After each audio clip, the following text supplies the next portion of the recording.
nag-confirm po na totoo pa lang ng hospital si Krishna, pero hindi po tayo mabahala kasi okay na po siya. Nakagawa pa nga daw na mag-TikTok si Krishna sa hospital kasi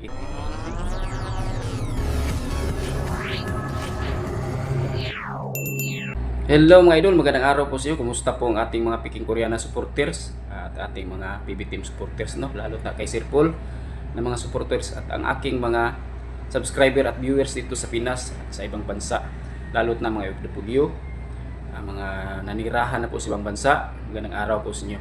Magandang umaga, magandang gabi po. Saan man kayo ng panig ng mundo, kumusta po? Ating video ngayon mga idol tungkol po sa pagka-hospital ni Krishna, no? Itong kumakalat na post kahapon na nakita ko ay mismo palang totoo kasi galing ko ito sa kanyang kapatid na si Inday Ugdot, no? Ito yung mga post na nirepost po ng mga supporters ni Krishna, yung mga Krishnatics, mga Chris Pau fans, no? Kanilang nirepost ang mga ni Inday Ugdot.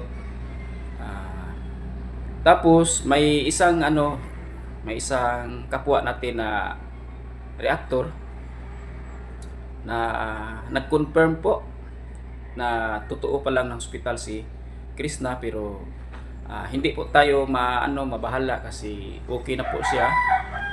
Nakagawa pa nga daw na mag-TikTok si Krishna sa hospital kasi ito ay napaka tapang na bata itong si Krishna. Ayan ang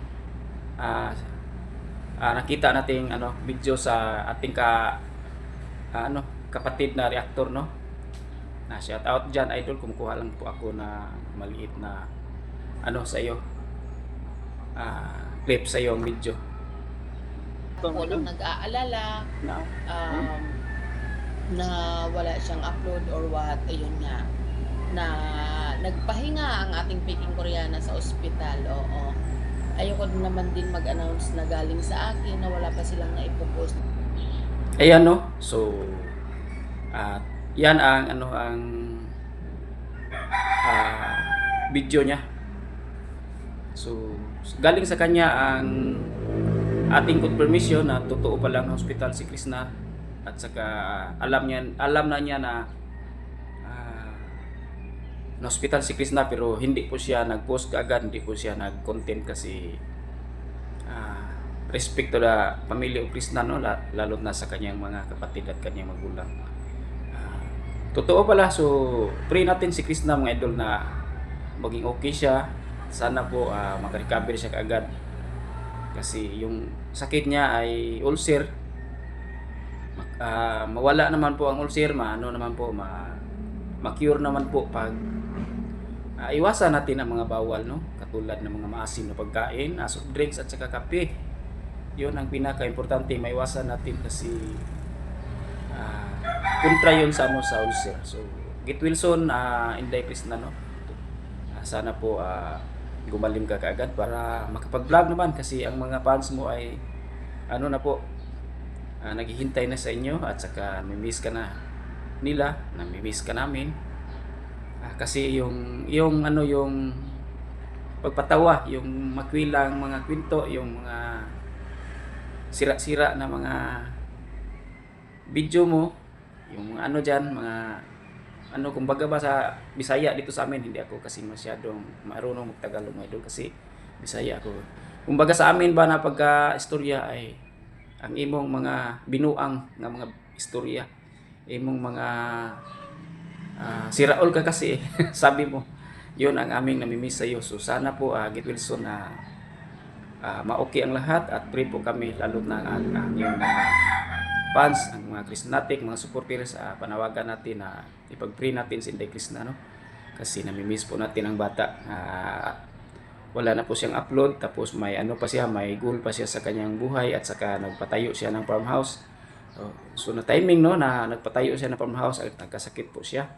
Sabi niya araw-araw na po siya mag-upload para matapos niya ang kanyang bahay. So ngayon medyo natigil po ang kanyang upload dahil sa kanyang karamdaman. So ipag-pray natin si Krishna, no, na sana po madali siyang makarecover at saka na po maayos ang lahat, no? Ma-okay na ang lahat. Kasi tayong mga fans ay namimiss natin si Krishna kasi masyado po itong madaldal eh. Yun ang ating namimiss sa kanya.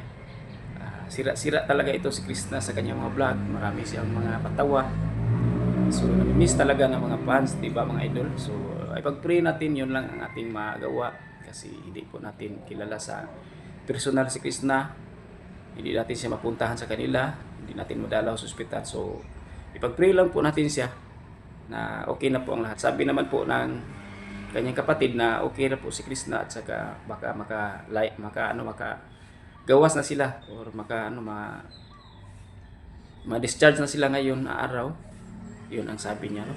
So sana po patuloy nating ipag-pray si Krishna. Yun lang ang ating mga message sa kanya. Tapos mga basir, iwas-iwasan nyo si Krishna sa pagbabas kasi yun ang isa sa mga nakatrigger sa kanyang sakit. So dapat stop bashing na po. I-love natin si Krishna at saka love tayong lahat kasi magkapatid lang po tayo, kapwa Pilipino. So dapat magtulungan tayo, no?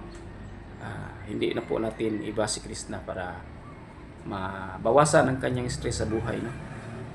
Kasi stress na si Krishna eh. Siya ang nag-shoulder lahat, tapos may ginagastusan pa siyang bahay, mga kapatid niya at pamilya niya. So dapat iwasan natin. Ang dapat nating ni Krishna ipapuri.